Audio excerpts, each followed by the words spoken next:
Season 7, Episode 4. April, do me a favor. You have a family. You have 3 children. You were in the education world with young, bright future of our nation, right? Okay.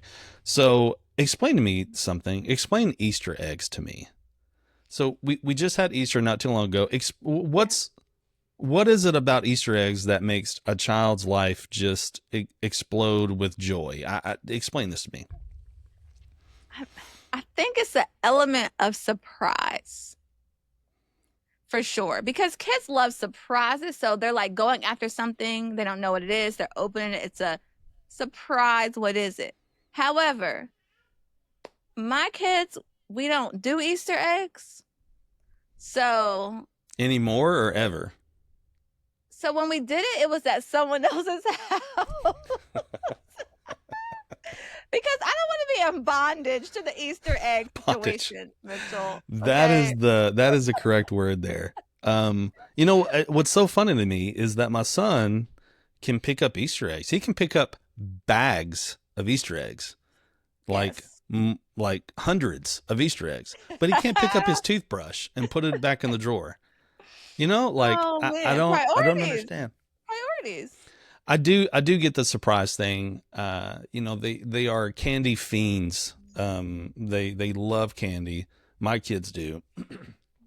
And it might be a candy, or if they're at their grandmother's house or Mimi's house, it could be a $5 bill. Mimi sometimes put $20 Mm. bills in there. So like Oh, that's the thing. So, and I'm not hiding $20 under the toothbrush. That's not happening. Um, I love that. I and I love can't that. do candy because that's counterproductive. So, anyways, At least they're getting a good experience. They're getting a good experience. Now, not to shift to Christmas, but I gotta say this. And if you have kids listening to this right now, you may want to put your earbuds in because we don't want to spoil any situation. But I'm gonna say something, okay? you know. So some families celebrate Christmas, and there's a character that comes in to drop off the presents in the middle of the night. My family, when we grew up, we never. When I was a kid, we did that. But with my own kids, we never did that. We just from the beginning let them know the real deal situation. So then, as my kids got older, and they realized that other younger kids participate in this character coming sort of thing, my kids were kind of like, man, mom, like we kind of missed out. Like they were missed kind of out. salty about it. Like, why didn't we get to do this? And so I'm laughing, thinking about that. It's all about the experience. So even though I was never in bondage to the Easter eggs, I wasn't in bondage to having to wait till 3 a.m. to put presents, for my kids. I even though I wasn't in bondage, Mitchell, your bondage is helping your kids have good experiences. So Okay, that helps. That helps a small percentage. Yeah, and the whole Santa thing. So we have done it, and we will probably continue it. I mean, we can't do it with 3 and not do it with Eloise. Eloise will be 1 year old in a few days. So we have to do it with her. And 3 a.m. I felt that. I felt that. Because that's a true burden. But and no offense, no shame to any family that doesn't do that. I'm not, that's a personal family decision, and that I'll support that 100%. absolutely. Um, but it is really cool. I will say that it is really cool to see Lily and my oldest be now a part of that whole scheme. Really, what it is, but be a part of that magic, because like seeing it in her eyes, and actually, well, I could go on and talk about children, but seeing it in her eyes and being part of that's pretty cool. Yeah, no, good stuff. Good stuff. So today we're going to talk about this question. What if your business is pivoting or in transition? And I think this is a good question to Hmm. answer because, we want to use media in all the stages of our business. We talked about that. If you've missed any of the previous episodes this month, go back and listen. Go back and watch. We've answered questions like, what if my business is failing? What if my business is stagnant? What if my business is growing? But there are moments and seasons in business where you feel there is a shift coming. Maybe you're transitioning in the niche or the niche. Maybe your brand is just evolving. Maybe you are walking away from something that actually was working, but it doesn't fit where you're going. And the bottom line is transitions, Mitchell, they are messy, or they can feel messy. They may not be messy, but maybe they are. But man, sometimes it feels so messy and sometimes it can feel so scary. But how do we not lose our voice in media just because our direction is changing? I think that's really important. So I think it starts with this. We got to normalize the pivot. Like as a entrepreneur, how you do things day one, it's okay if you're not doing those things day however many years down the road. It's actually, I think, a sign of maturity, right? We talked about, doing kid experiences with our kids. You're doing the Easter egg, you're doing the whole Santa thing. You're not going to do that when they're 16. Well, I mean, you might, and if you do, no judgment. But I'm just saying, as seasons change, as things grow, it's normal to pivot. And I think we really got to start there. As an entrepreneur, it is normal to shift things. What are your thoughts on that, Mitchell? I think that it's a great, great topic. I think that maybe, that's an obstacle that people don't see coming. I think if you have the one of the things I was thinking of is in a previous life I worked for a big bigger corporation, and I was in middle management. And being a middle management is difficult because you have to buy into what the top is saying, and you have to convey it to the people that report to you. And sometimes you're not 100% on board with the message that you have to filter down. So for me, I have to believe in what I'm saying. I asked a lot of questions, and I made a lot of people angry at me at times because I have to own it here before I can tell it to anybody else. And for, to talk someone into something that they don't want to do, I better know it. So I got to beat this thing to death before I move it on. And so my point to all that is saying that if you are the top, if you are the one making decisions and you're transitioning and you're pivoting because you see the value, you see that you're 100% confirmed in your brain that this is where we need to go, but this is going to change your product or your service, even though that maybe the mission and the heart of the business is not changing, but the method or the whatever is changing. And if you have a business where you have employees under you that you have to sell this to them, your ship is big now. You have people that's involved, and so turning that ship can be very difficult. And depending on the situation, sometimes you can't just say, hey, we're going to make this change and everyone's on board. You have to really, you have to lean on your influence on these people to see the value that you see. And again, I just said it. I think, I don't remember if I said it on the podcast or not. I don't think I did, but the money's in the transitions. I mean, how you transition from phase 1 to phase 2 or phase 57 to 58. I mean, it transition can be hard, but as long as your motivations are right, as long as your core is right, I think you'll get through it. Yeah, definitely. And everything you just said reminded me of this word that so many businesses struggle with, and that's communication. Oh my God. At the end of the day, right? Because if you want the transition to be smooth, or even if it's not smooth, some transitions, just the nature of them, it may feel bumpy. Right. But you have to communicate. And so you talked about communicating to the people who you lead. You also have to communicate to your audience. And that is a great time to use media. Just because times feel uncertain doesn't mean you have to be silent, right? So how can we use media in a transition? Number one, tell the truth. Right? Like, not everything has to be figured out, but I'm telling you, people respect that honesty. You might say something like, you guys may have noticed something's been shifting around here, or this has been a point of conversation in the boardroom recently. Or as we grow, our direction is growing and shifting. People, I think, some people are hesitant to change, but the more you can communicate it, then people feel like you're inviting them into something new and they don't feel like so abandoned or just overlooked. Does that make sense? Yes. People will see a fraud. People will see through the facade.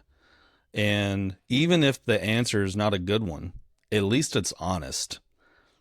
I mean, I think, we talked about this in a previous episode where in today's content world, what's really grabbing a hold of a lot of people and getting a lot of attention is honesty.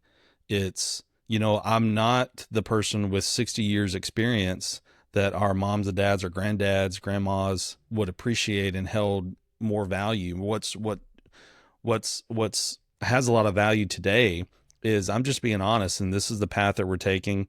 This is a situation that we're finding ourselves in. This is where the market is shifting, and if we don't shift with the market, then we will not be here for very much longer. So pivoting, transitioning, and following the market, following the environment that you're in, will set up the business for the future. So and we're staying true to ourselves. We're staying true to the core values and our hearts and where we feel like that our purpose is, sticking true to the purpose.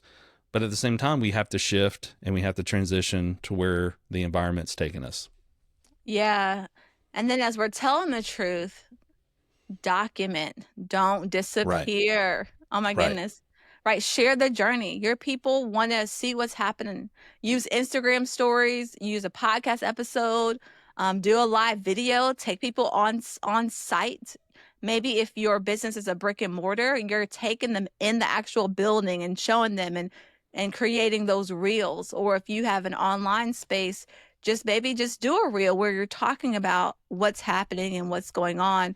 People definitely trust you more when they see that you're growing with them and not growing apart from them, right? Because a lot of times we pivot because there's a growth opportunity, 9 times out of 10. And so you recognize this pivot is going to help your business grow. I want my people to come along with me. And I think documenting that journey is a way to bring people along with you. We've had clients before, and they may not be sure about a decision that they want to make. It can go either way.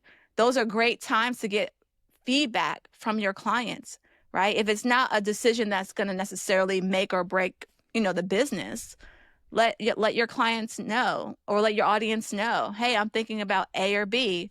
What do you think?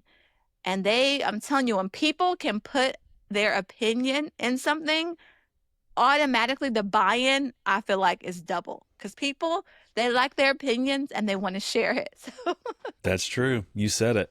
You talk about communication, how that's something that people overlook. And that's, oh my gosh, I almost busted out of my skin when you said that, because business, life, marriage, family, organizations, whatever you're talking about, that's it. It's communication. So, in that corporate job that I had, I was in customer service and different things, but overall customer service, sales and different things. But there was a lot of escalation that you had to deal with. So customer escalation and things, and learning how to talk to people and de-escalating people.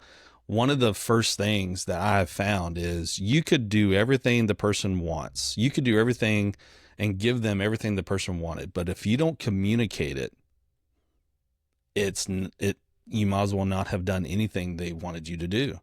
I have a very good friend, and he's in the business world. He's in the sales world, and I've told him more than once, his brain is very sharp. He is a very sharp person. He's very, very smart, and he knows people really well. But when someone walks in and they're looking for something, and you did all the work in your head and you gave them what they want, but you didn't explain how hard you worked on working out everything and logistical and figuring out things and getting them whatever, if you don't communicate that, they don't appreciate it as much. They don't understand that, wow, this person really worked out a bunch of stuff for me, and he really bent over backwards for me, but they don't know any of that. And so they just kind of take it and they don't appreciate it. And this person sometimes would be frustrated at how people don't appreciate what he's doing. Well, tell him about it. Do it in a not what's the way I'm not in a boastful way, selfish way, but just explain, hey, this is what we're doing here. And you have to make sure that you communicate. If you don't, oh my gosh, that would lead into so many things. And yeah, communication is harder for some, but it's so key. Yeah. I'm halfway laughing because it made me think about this. So recently I've been doing some traveling and I went out of town and I just went to a Subway shop to grab a sandwich and it was a little bit of a line, but I noticed that the cashier was very she made sure to communicate to every customer that she had worked 10 days in a row. And so every customer gave her a tip, like everyone, including me, even though I know what she was doing. Like I get up to the register, she's like, "Yeah, I worked 10 days in a row." So you're like, "Okay, she's bringing me on her journey. I know how hard she worked to make my sandwich. She's tired. She didn't want to be here, but she's serving me with a smile. So she bringing me along the journey. I'm growing her. So it's just like communication in every aspect helps us. I was just laughing because I'm like, you know what? She did that. She took us on her journey of making our sandwich. Nice. Yeah, that's good. That's a great example. Man, if you're like, okay, my business is pivoting. I don't want to disappear. I want to communicate. What are some things I should be thinking about or leaning into? I say you can use your content to think out loud. And I know that's scary for some people. So our permanent marker people, I know when I said that you cringed because you're not going to think out loud. You want to communicate everything after you've already analyzed it 10 different ways. You've dotted the I's, you've crossed the T's, and now you're going to communicate it. But I promise you, when you're in a pivot, it's a good thing to use the content to think out loud because you can get that feedback, you can get that buy-in. You're giving people an opportunity to watch you build. You're giving people opportunity to even watch you dream again, right? You can talk about the why of your business and how you want to impact people and how you're going to serve and how you're so excited, what you're dreaming about in terms of the future. You're casting that vision, right? So part of pivoting is, yes, these are things I'm leaving behind or we're no longer doing. But man, it's so much more so. This is where we're going. This is what we're thinking about. This is what we're dreaming. You can post those behind the scenes shots of just how your brand is evolving. So I think media is so key in a transition. You don't have to have this fancy rollout. You can just do real time visibility, like real time visibility. People can definitely appreciate that. So, two thoughts.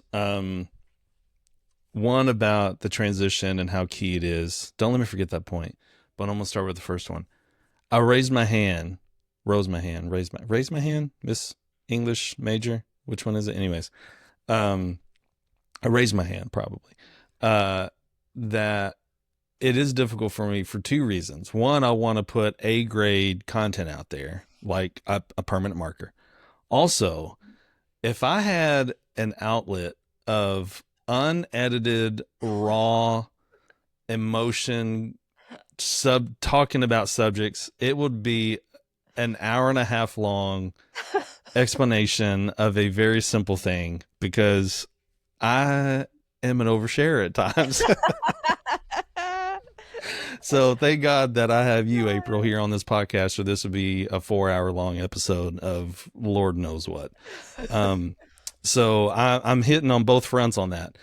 So the whole transition thing, you talked about, communication and sharing it.